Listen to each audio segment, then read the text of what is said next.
6 ಏಕಾದಶಿ ಒಪ್ಪತ್ತಿರ್ಲೇಬೇಕು. 9 ವಾರ ಅಶ್ವತ್ಥ ಕಟ್ಟೆಗೆ 11 ಸತಿ ಪ್ರದಕ್ಷಿಣೆ ಹಾಕ್ಬೇಕು. 4 ಗುರುವಾರ ಬಂದು ಕಡ್ಲೆಕಾಳು ದಾನ ಮಾಡಮ್ಮ. ಹಂಗೆ ಒಂದು ಗಣಪತಿ ಹೋಮ ಮಾಡಿಸ್ಬೇಡ. 4 ಶನಿವಾರ ತುಪ್ಪದ ದೀಪ ಹಚ್ಚಮ್ಮ. ನಿನ್ ಸಮಸ್ಯೆ ಪರಿಹಾರ ಆಗ್ಬಿಡುತ್ತೆ.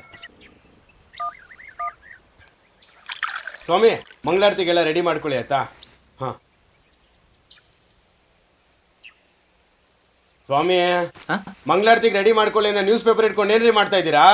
ಅಯ್ಯೋ ಸ್ವಾಮಿ, ಇಲ್ಲಿ ನೋಡಿದ್ರೆ ಇಲ್ಲಿ ಈ ಸ್ಕ್ಯಾಮರ್ ಸ್ವಾಮಿಗಳು ಅದ್ಯಾವುದೋ ಮೆಸೇಜ್ ಕಳಿಸ್ತಾರಂತೆ.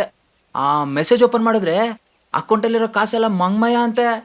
ನೀವು ನೋಡಿದ್ರೆ ಯಾವಾಗಲೂ ಫೋನಲ್ಲೇ ಇರ್ತೀರಾ, ಹುಷಾರು. ರೀ ಸ್ವಾಮಿ, ಇಲ್ಲಿ ಯಾವ ಸ್ವಾಮಿಗಳಿರೋದು? ನರಸಿಂಹ ಸ್ವಾಮಿ. ಅವ್ರು ಯಾರು ಅವತಾರ? ನಾರಾಯಣ ಸ್ವಾಮಿ. ನನ್ನ ಹೆಸ್ರೇನ್ರಿ? ನಾರಾಯಣ ಸ್ವಾಮಿ. ಮತ್ ನನ್ನನ್ನು ಯಾರ್ರಿ ಯಾಮಾರ್ಸಕ್ಕಾಗತ್ತೆ? ಓ ಗುರುಗಳೇ, ಬೇಗ ಮಂಗಳಾರತಿಗೆ ರೆಡಿ ಮಾಡ್ಕೊಳ್ಳಿ. ಆಹಾ, ನೋಡಿದ್ರ ಸ್ವಾಮಿಗಳೇ, ಮದುವೆ ಇನ್ವಿಟೇಷನ್ ಕೂಡ ಸಿಕ್ಬಿಟ್ಟು ಕೊಡಕ್ಕಾಗಲ್ಲ, ಎಲ್ಲಾ ಮೆಸೇಜೆ.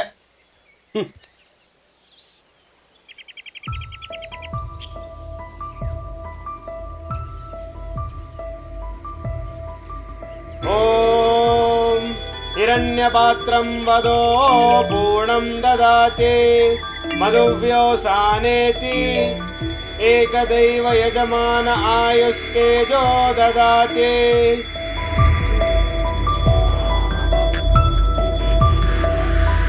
ನನ್ನನ್ನು ಯಾರು ಯಾಮಾರ್ಸಕ್ಕಾಗುತ್ತೆ? ಅನಿರೀಕ್ಷಿತ ಸಂದೇಶಗಳು ಬಂದಾಗ ವಿವೇಚನೆ ಬಳಸಿ ಅದರ ಮೂಲಗಳನ್ನು ಸ್ವತಂತ್ರವಾಗಿ ಪರಿಶೀಲಿಸಿ ಮತ್ತು ಅದರ ಬಲ್ಲ ಮೂಲಗಳನ್ನು ದೃಢೀಕರಿಸದೆ ಲಿಂಕ್ಗಳ ಮೇಲೆ ಒತ್ತಬೇಡಿ. ಸೈಬರ್ ಅಪರಾಧಗಳಿಗೆ 1930ಗೆ ಕರೆ ಮಾಡಿ ಅಥವಾ www.cybercrime.gov.in ವೆಬ್ಸೈಟ್ಗೆ ಭೇಟಿ ನೀಡುವ ಮೂಲಕ ಸೈಬರ್ ಅಪರಾಧಗಳನ್ನು ವರದಿ ಮಾಡಿ.